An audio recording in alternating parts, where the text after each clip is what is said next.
impact of increasing extreme weather conditions is causing serious social, health, and economic crisis. Humans, livestock, and wild animals are grappling with the effects of climate change.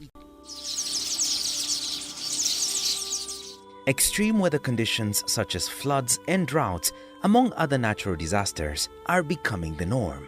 The suffering brought about by these climate change effects is at a level never seen before. Climate change is it's a lived reality. When we were growing up, we used to be told that it's a thing that it's the problem of of the next generation. Women, youth, and people with disability are the ones who bear the brunt of these climatic changes. Women are the primary caregivers in most communities and are left with children as men go out to look for livelihoods. When climatic disasters strike, it is up to the women to relocate the families in times of floods, walk long distances to look for water during drought, and take care of those whose health is impacted. Those with disability, unable to fend for themselves, rely on either well-wishers or guardians who might not be present or able at all times, placing them at vulnerable situations in cases of emergency. And the reason why women are the most vulnerable is because women carry the burden of the whole family. If it's fetching water, they're the ones who fetch water, and they have to walk long distances to fetch water. And in the process of walking for this long distance, they face a lot of challenges with regards to gender-based violence.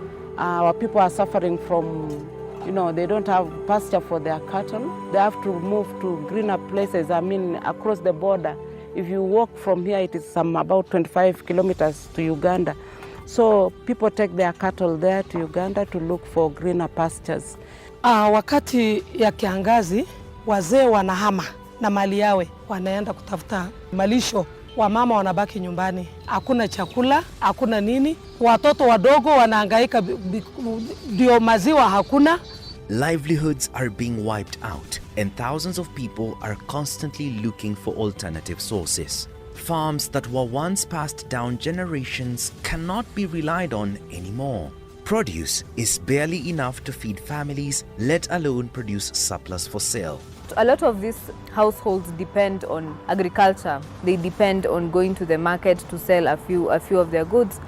And due to droughts, due to floods, landslides, they are not able to get any source of food or any source of livelihood. The moment kumekauka hivi, ujue youth wengi wana expect wapate job kutoka huku, mostly kwa mashamba hivi. Wengine wanakuwa so stress, wanakuwa depressed, wana engage in drug abuse. Wengine hadi wanajiua, hadi wamekosa hope. To address climate change and its implications, we need to apply a gender lens. Climate processes and policies should be all-inclusive by seeking the active participation of everyone for comprehensive solutions. Unapata hata kweli wakina mama wanapata ile pato wanachoma makaa. Na lazima tuwaambie kwamba tuwabadilishe hiyo kukata miti ama kutegemea tu makaa waingie kwa mabiashara zingine. Crown Trust has just come to the county government of Nyandarua, and we have been able to work together, especially in maintaining gender mainstreaming in matters climate change. And that is one of the key factors. If you look at the impacts of climate change, they affect our women more than us men. So through Crown Trust, we have been able to mainstream gender and at some point the youth. Changamoto ni kwamba wakati unaenda kufunza watu kule mashinani, ukiambia mtu usikate makaa atasema nitakula nini? Hiyo ni swali ya kwanza watakuuliza. Basically, these people need education, and just engaging and having a conversation with them to tell them that charcoal burning, for example, is depleting our environment, so we need to engage on other programs.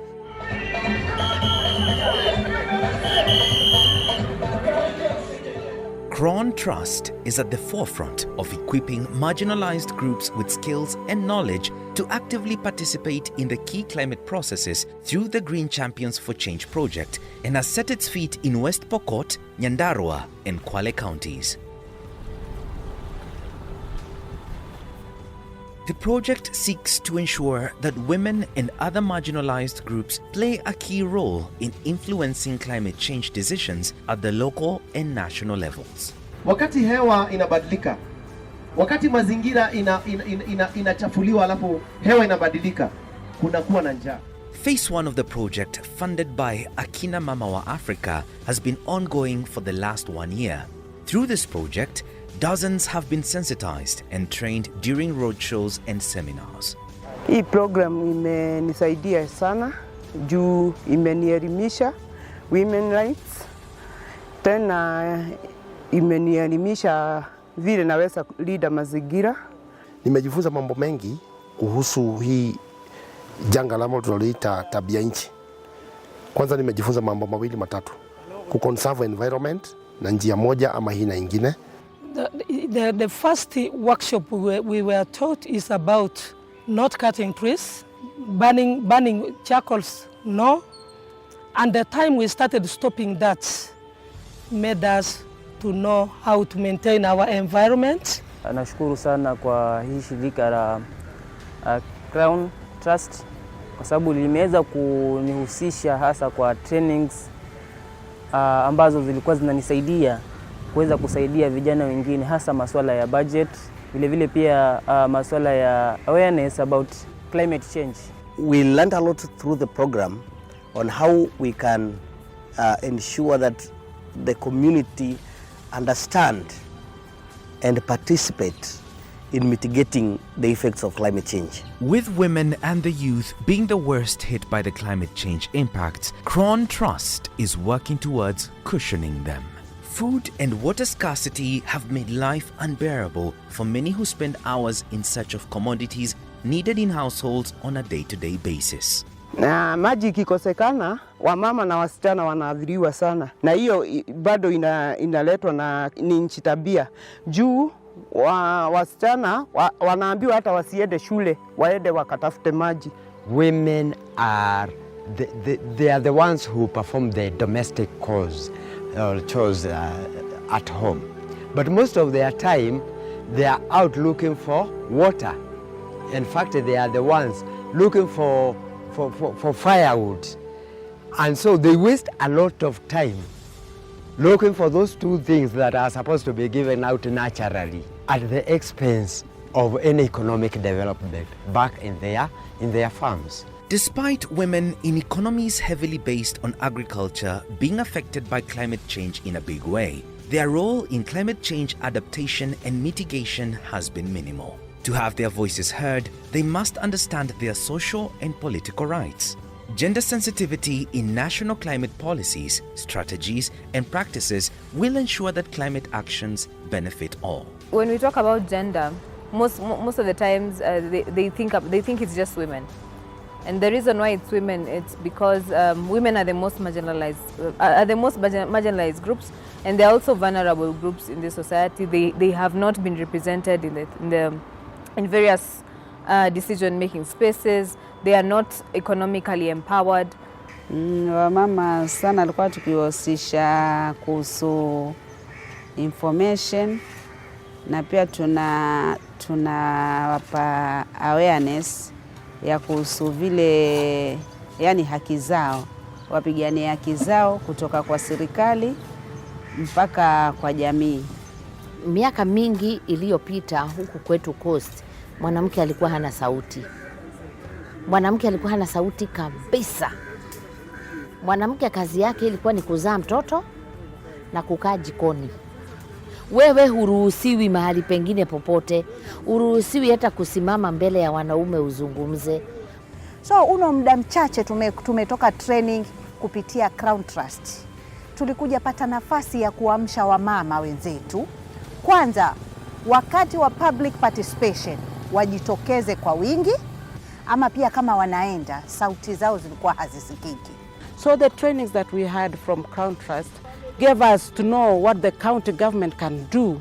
Immediately also after the trainings, we had to go and see the MCAs of the area and inform them about our existence, and told them that after this training we've gone through it, we want to see this and this on the ground.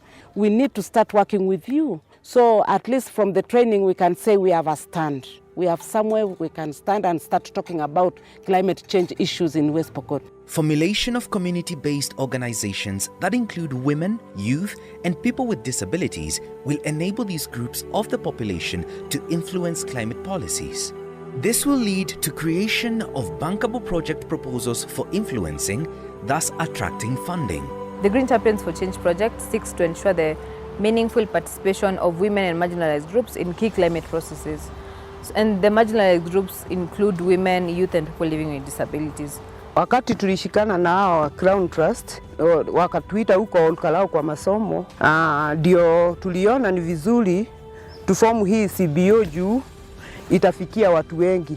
We want to go a step further as a county for these World Climate Change Committees to be able to light and have bankable climate change proposals.